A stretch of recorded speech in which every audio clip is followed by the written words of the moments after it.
Serikali kupitia mamlaka ya kudhibiti na kupambana na dawa za kulevya DCEA imebaini mbinu mpya inayotumiwa na wasafirishaji wa dawa za kulevya kwa kutumia pipi za watoto kama kificho ili kufanikisha kusafirisha dawa hizo haramu. Kamishna Jenerali wa DCEA Aretas Limo amesema hayo Juni 26 mwaka 2025 alipokuwa jijini Dodoma katika maadhimisho ya siku ya kimataifa ya kupambana na matumizi ya biashara haramu ya dawa za kulevya. Limo amesema matumizi ya pipi kuficha dawa za kulevya ni njia ya kihalifu inayoashiria namna biashara hiyo imeendelea kubadilika na kuwa hatari zaidi, hasa kwa kuwalenga watoto pamoja na vijana. Amenukuliwa akisema mbinu hii ni ya hatari sana kwa sababu inalenga moja kwa moja kundi la watoto. Hii ni sehemu ya jitihada kubwa tunazozifanya katika kudhibiti uingizaji na usambazaji wa dawa za kulevya nchini, amesema Limo. Ameeleza kuwa mamlaka hiyo kwa kushirikiana na vyombo vingine vya dola itaendelea kuwa makini na kutumia teknolojia ya kisasa kubaini mbinu mpya zinazotumiwa na wahalifu wa dawa za kulevya. Msikilize kiongozi huyu akizungumza, kamishna huyu Jenerali wa DCEA Aretas Limo akizungumza. Kwa kutambua changamoto ya watoto wanaoishi na kufanya kazi mitaani ambao wapo kwenye hatari zaidi ya kujiingiza kwenye matumizi ya dawa za kulevya, mamlaka kwa kushirikiana na Wizara ya Maendeleo ya Jamii, Jinsia, Wanawake na Makundi Maalum na shirika la SOS Children Villages Tanzania imefanya makubaliano ya kuwasaidia watoto hao kwa kuwapima na kuwapa elimu juu ya athari ya dawa za kulevya nchi nzima. Kutokana na hatua hiyo, watoto watakaobainika kuathirika wataunganishwa na tiba.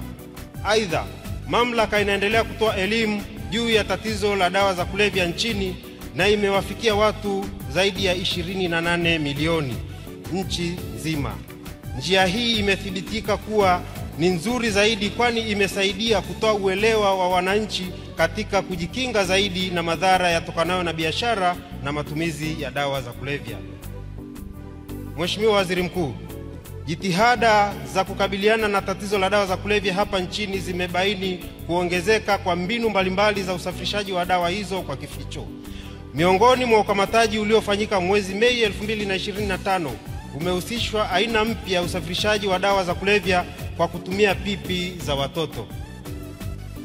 Pipi hizi zimetengenezwa kwa bangi na zina kiwango cha juu cha kemikali yenye kilevi aina ya THC kufikia 92%.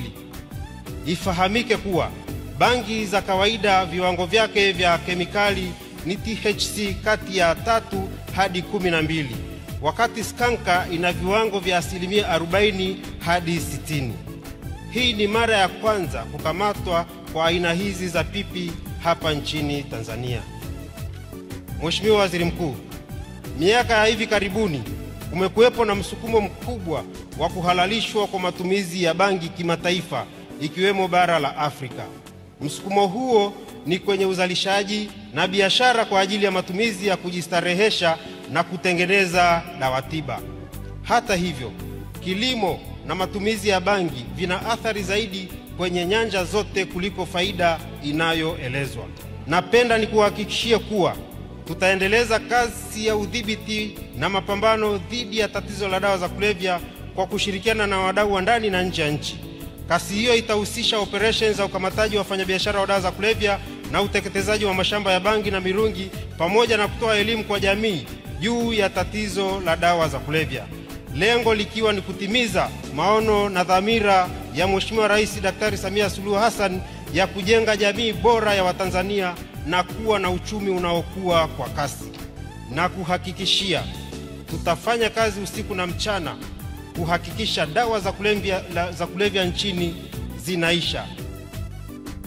Hivi ndivyo Aretas Limo ameeleza kuwa mamlaka hiyo kwa kushirikiana na vyombo vingine vya dola itaendelea kuwa makini kwa kutumia teknolojia ya kisasa kubaini mbinu mpya zinazotumiwa na wahalifu wa dawa za kulevya.